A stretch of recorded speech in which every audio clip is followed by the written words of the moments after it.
Hi, and welcome to my channel. My name is Amanda, and we're going to talk about some books that I think are going to be 5-star reads for me. I have seen this video up around a ton of channels on BookTube, and I've been like, I really want to do this. And so I couldn't really figure out how I wanted to do it because I don't read new releases.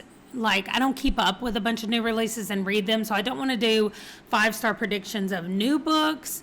And so I just couldn't figure out a way I wanted to do it. And then I was looking at my Storygraph one day, and I was like, that's how I'm going to do it. So let me show you. Okay.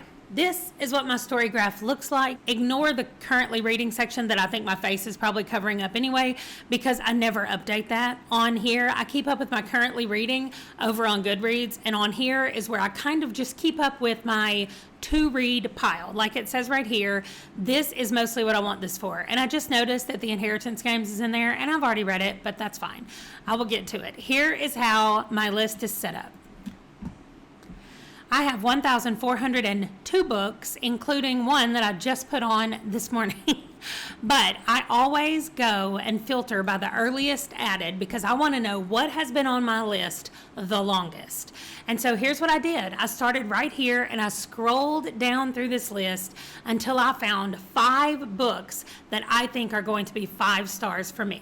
So let's look at them. First of all, Malice by John Gwynne. I have not read any John Gwynne books, and I've heard great things about the other series of his, Shadow of the Gods, and then I have heard good and bad things about this one. But this seems to just have a lot of stuff that I think I would like, and it really sounds like it's going to be a 5-star read for me. I love the fact that there is a sword, and what's on the sword hilt looks amazing. Another thing that I think I'm going to like about this is the fact that in the description it lists 4 different people, and I hope that this then is going to be told from all of their points of view, which I really enjoy a lot in a book. Like, I would rather it have multiple POVs instead of just one. I'm okay if it does, but for the longest time I wouldn't read a book if it was just first person and one point of view. I just wouldn't even read it. So now at least I will read it, and I do enjoy them. I just like it a lot better if it's multiple POV, so I hope that that is the case. That's what it sounds like from this description, and it just sounds like it's going to be such a good book. So I'm ready to dive in, and I really think it's going to be 5 stars for me. Okay, As Bright as Heaven by Susan Meissner. This is an historical fiction novel, and I have never read anything by her, but I have just heard such good things about the way she writes, and historical fiction seems to be a genre that I will say that I don't like, but then when I read books in it, I absolutely love them. So I think it's just also a genre that's easy for me to get burnt out in, which is why I say I don't like them, because if I read too many of them in a row, I do feel myself like being like, no, I'm done, like I don't want to do this. But I do think that I'm really going to like this one. So it says that it is set in Philadelphia during the Spanish flu epidemic of 1918. And it tells the story of a family reborn through loss and love. So I don't want to read any more than that because I don't want to give anything away to myself. I really like going in pretty blind into books, but I've just heard such good things about her as a writer, and the time period that this is set in is a different time period than what I normally read in, specifically around the Spanish flu epidemic. Like, that's not a historical time period that I've read about very much, so I am really excited about this book, and I think it's going to be 5 stars. I'm not excited that it is 664 pages, but that's okay. That's okay. The next one that I think is going to be 5 stars is The Rage of Dragons by Evan Winter. I have heard really good things about this one again, and I know that the description says Game of Thrones meets Gladiator, and I've seen the movie Gladiator. I've never seen or read Game of Thrones, so I don't know about that, and I could be basing most of this 5-star prediction off of the cover because I think it's amazing. I think it's going to be so cool to explore what all of these aspects even mean on the cover. Like, what is up with that weird shield? And it has a dragon on it. Are there dragons? I mean, it's called The Rage of Dragons, but that doesn't always mean that it involves dragons.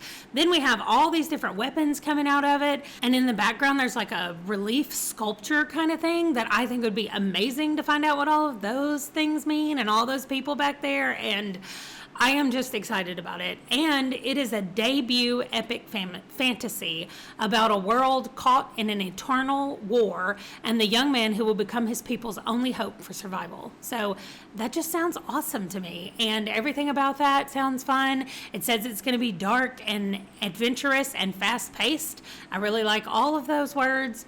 So the people who have said things about it, like on the blurbs on the cover, are all authors that I either have read or want to read. So I think this is going to be a hit, and I think it's going to be 5 stars. The fourth book that I think is going to be a 5-star read is A Good Girl's Guide to Murder. I actually own a physical copy of this book. It's the only one on the list that I do own, but I am so excited to read this. I continue to hear people start reading this book, and they're like, oh, I didn't know that I would like this as much as I did, but I really did. So I've not read anything by Holly Jackson. I think this is a theme that we're having.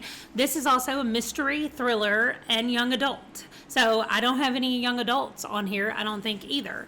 Also, there could be quite a bit of cover buying with this one as well, because I love all of these strings going around. This one doesn't say it, but the one on there says a closed case, an A-grade student who won't let it go. So I am kind of excited about this. I love that it is in a series, and other people have even been reading book 2 and really enjoying it. So here is my copy of the book that doesn't tell me a lot. It just says, when you ask people what happened to Andy Bell, they'll tell you without hesitation. She was murdered by Salil Singh. No allegedly, no might have, no probably, no most likely. He did it, they say. Sal killed Andy. And I'm just not so sure. So I think this is going to be really cool, and I am really anticipating that I'm going to give it 5 stars. Finally, the last one is Black Sun by Rebecca Roanhorse. Also, I said it was the only one I owned because I didn't know if I could find my copy of Black Sun, but I do own this one physically. I am so excited about this. Number one, Stephen Graham Jones has a blurb on the back, and so if he says something's good, I am all in it, ready for it. Now, this is listed as a fantasy, and it says adventurous as well, and mysterious. So I don't know anything about it. I just know that it is inspired by the civilizations in pre-Columbian Americas. So that's all I need to know. Woven with magic and unforgettable characters. So that sounds like everything I need to know to tell me that it's probably going to be a 5-star read. So there we go. Those are all 5 of the books. I have 2 of them here physically. The other 3 I will have in some form by the time it's time to read them. I am so excited about all 5 of these books, and I'm going to check back in just a few months, see which ones I've read, see if they did get 5 stars, but I am really excited about all of them, and I think that they're going to. We'll see how good I am at predicting my 5-star reads. Thank you for joining me. Let me know what the last book you read that was 5 stars, or if you do these 5-star predictions, how good are you at predicting what it's going to be 5 stars for you? Even if you don't do the 5-star predictions, are you good at looking at a book, maybe reading a short bit about it and saying, oh, I think that's going to be a really good 5-star read for me? I just am curious. I've never done something like this before, like predicted the rating that I thought I would give to books. So I'm excited to get going with it, and I will see you in my next video. Bye.